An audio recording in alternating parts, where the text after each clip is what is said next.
Malam itu, angin berhembus kencang menerpa daun-daun yang bergoyang di luar jendela.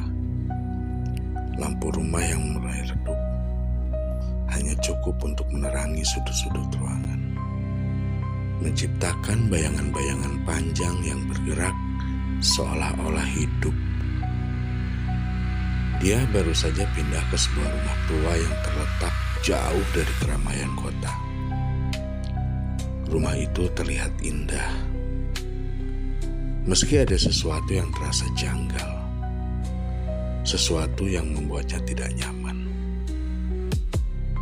Rumah itu dibangun pada zaman kolonial, dengan arsitektur yang sangat klasik.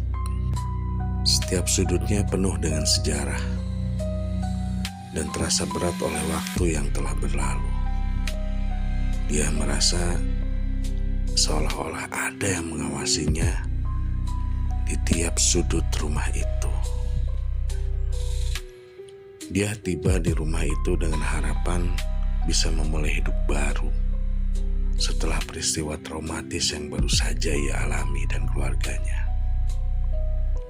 Keluarganya baru saja pindah setelah kehilangan ayahnya dalam kecelakaan yang sangat tragis.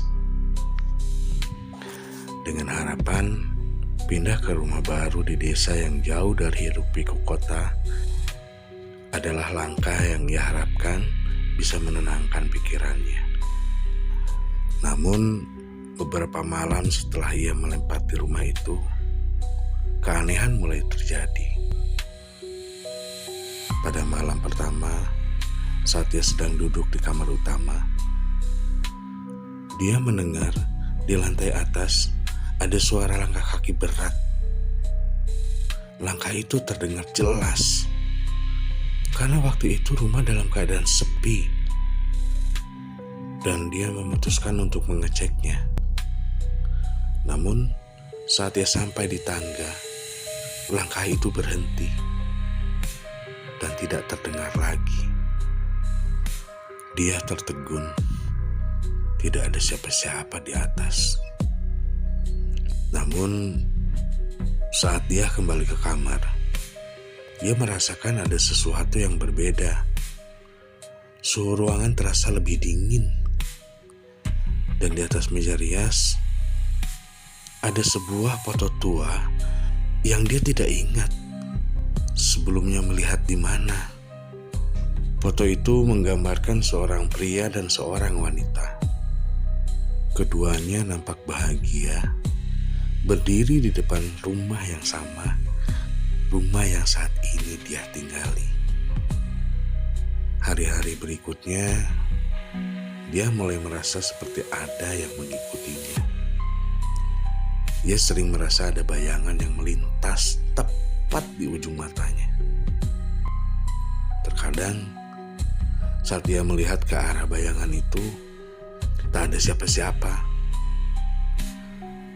Suatu malam, saat dia sedang duduk di ruang tamu, mendadak jendela besar di sampingnya terbuka dengan sendirinya. Meskipun tidak ada angin. Ketika dia mencoba menutup jendela itu, dia mendengar suara lirih, seperti bisikan, "Jangan pergi." Suara itu berbisik dengan penuh tekanan, membuat tubuhnya membeku. Saat dia menoleh, ia melihat di cermin di dekat pintu ada bayangan samar seorang wanita berdiri di belakangnya dengan rambut panjang yang tergerai dan mata yang kosong. Dia berteriak, tetapi ketika ia menoleh lagi, tapi bayangan itu sudah menghilang. Keanehan semakin menjadi-jadi.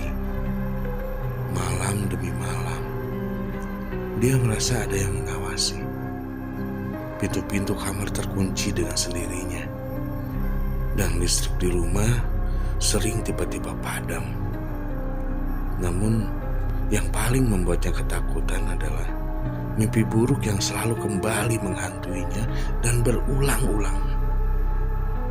Lalu keesokan harinya, karena dia merasa mulai terganggu dan kurang nyaman di rumah itu, dia mulai mencari tahu tentang sejarah rumah itu. Dan dia menemukan bahwa rumah tersebut dulunya milik keluarga kaya raya yang memiliki banyak tanah dan kekayaan. Namun, keluarga itu dikenal sangat tertutup dan memiliki banyak konflik internal. Salah satu yang beredar di desa adalah tentang seorang wanita muda yang meninggal secara misterius di rumah itu. Seorang istri yang sangat mencintai suaminya, namun suaminya terbunuh dalam kecelakaan. Dan akhirnya wanita itu ditemukan tewas di ruang tamu rumah tersebut. Dan sejak saat itu, rumah itu dianggap rumah terkutuk. Dia merasa bahwa dia tidak hanya terikat dengan rumah itu, tetapi juga dengan roh wanita yang sepertinya belum tenang. Dan dia memutuskan untuk mencari bantuan dari seorang paranormal yang tinggal di desa tersebut. Keesokan harinya, paranormal itu mengungkapkan bahwa roh wanita itu masih terjebak di rumah itu karena tragedi yang menimpanya. Dan anehnya, dia merasa ada keterikatan emosional dengan wanita itu, karena ia sendiri merasakan kehilangan yang mendalam setelah kecelakaan yang merenggut ayahnya. Paranormal itu mengatakan bahwa untuk menyelesaikan kutukan itu, dia harus melepaskan ikatan masa lalu, berusaha damai dengan diri sendiri meskipun ia kehilangan ayahnya. Dan dia harus bisa melanjutkan hidupnya. Pada keesokan harinya, bertepatan dengan malam bulan purnama, dengan keberanian yang tersisa, dia melakukan ritual untuk melepaskan roh wanita itu. Saat tengah malam, di ruang tamu yang sengaja ia matikan lampunya, ia merasakan kekuatan yang menggetarkan.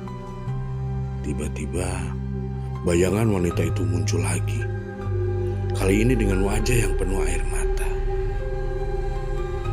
Dan sosok tersebut berbisik di telinganya, "Terima kasih. Kini aku bisa pergi dengan tenang." Dan setelah ritual itu, rumah itu menjadi lebih tenang. Keanehan-keanehan yang selama ini terjadi akhirnya berhenti.